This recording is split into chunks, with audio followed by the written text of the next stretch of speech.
Hi friends, good morning. இன்றைக்கி நான் என்ன பண்ண போகிறேன் அப்படின்னு பார்த்தீங்கன்னாக்கா, பூரியும் உருளைக்கிழங்கும் தான் பண்ண போகிறேன். உருளைக்கிழங்கு மசாலா பண்ணுறதுக்கு ஒரு பேனை வச்சு அதில் கொஞ்சமாக எண்ணெய் விட்டு கடுகு உளுத்தம் பருப்பு போட்டுட்டு சோம்பு போடணும். நெக்ஸ்ட்டு என்ன பண்ணணும் அப்படின்னு பார்த்தீங்கன்னாக்கா, அந்த சோம்பு கடுகு எல்லாம் நல்லா வெடித்து வந்ததுக்கப்புறம் நம்ம என்ன போடணும் அப்படின்னு பார்த்தீங்கன்னாக்கா, வெங்காயம் கருவேப்பிலை போட போகிறோம். அதுக்கப்புறம் ஒரு பச்சை மிளகா, அதுக்கப்புறம் இஞ்சி பூண்டு நசுக்கி வச்சுருக்கேன், அதெல்லாம் போட போகிறேன்.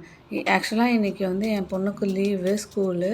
அதனால் நான் என்ன பண்ணுறேன்னா, ஒன்லி பிரேக்ஃபாஸ்ட் மட்டும் பண்ணுறேன். லன்ச் ஆஃப்டர்நூன் பண்ண போகிறேன். லன்ச்சுக்கு என் ஹஸ்பண்ட் ஆஃபீஸ்லேருந்து வரேன்னு சொல்லியிருக்காங்க. ஸோ நான் அந்த கடுகு உளுத்தம் பருப்புலாம் நல்லா வெடித்ததுக்கப்புறம் வெங்காயமும் கருவேப்பிலையும் போட்டு முதல்ல நல்லா வதக்கிக்கிறேன். அதுக்கடுத்து என்ன பண்ண போகிறேன் அப்படின்னு பார்த்தீங்கன்னாக்கா, இஞ்சி பூண்டு இது ரெண்டுத்தையும் போட போகிறேன்.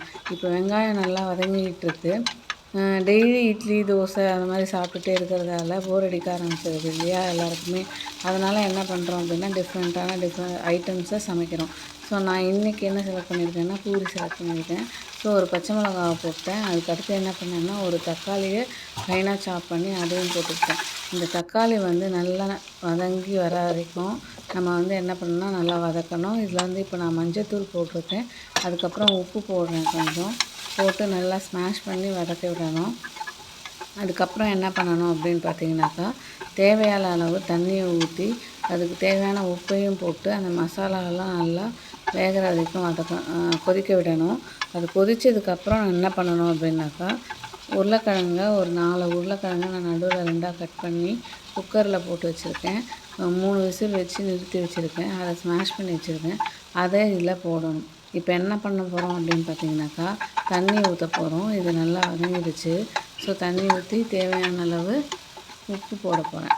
அதுக்கு தேவையான தண்ணி 2 டம்ளர் தண்ணியை ஊற்றிட்டு அப்புறம் நல்லா உப்பு போட்டு, ஏற்கனவே நான் உப்பு போட்டுட்டேன், நல்லா கொதிக்க விட்டுட்டு அதுக்கப்புறம் ஸ்மாஷ் பண்ண உருளைக்கிழங்கை போட்டு நல்லா நம்ம என்ன பண்ணணுன்னாக்கா கொதிக்க விடணும். அந்த தண்ணி ஓரளவுக்கு நல்லா சுண்டி வர வரைக்கும் நம்ம என்ன பண்ணணும் அப்படின்னு பார்த்தீங்கன்னாக்கா, இதை நல்லா மிக்ஸ் பண்ணி கொதிக்க விடணும். இப்போ உருளைக்கிழங்கு மசால் ரெடி ஆக போகுது. அது ரொம்ப தண்ணியாக இருக்கக்கூடாது, கொஞ்சம் கெட்டியாக இருக்கணும்.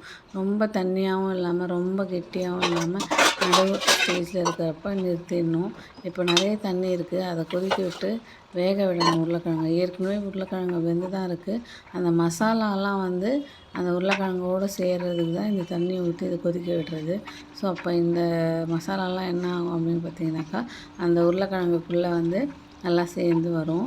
இப்போது நான் இதில் மிளகாத்தூளோ எதுவுமே இப்போ காரத்துக்கு போடல. ஒரே ஒரு பச்சை மிளகா மட்டும்தான் போட்டிருக்கேன். அதுதான் போடுவோம். ஆக்சுவலாக நம்ம இந்த டிஷ் எல்லாருக்குமே மோஸ்ட்லி தெரிஞ்ச காமனான டிஷ்ஷு தான். அதை தான் நான் பண்ணிக்கிட்டு இருக்கேன். இப்போ உருளைக்கிழங்கு மசால் ரெடி ஆகிடுச்சு. அடுத்து பூரி ரெடி பண்ணுறேன். பூரியும் ரெடி பண்ணிவிட்டு உங்களுக்கு டிஸ்பிளேயில் காமிக்கிறேன், பூரியும் உருளைக்கிழங்கும். இப்போது பூரி உருளைக்கிழங்கு ரெடி. வாங்க சாப்பிட்லாம்.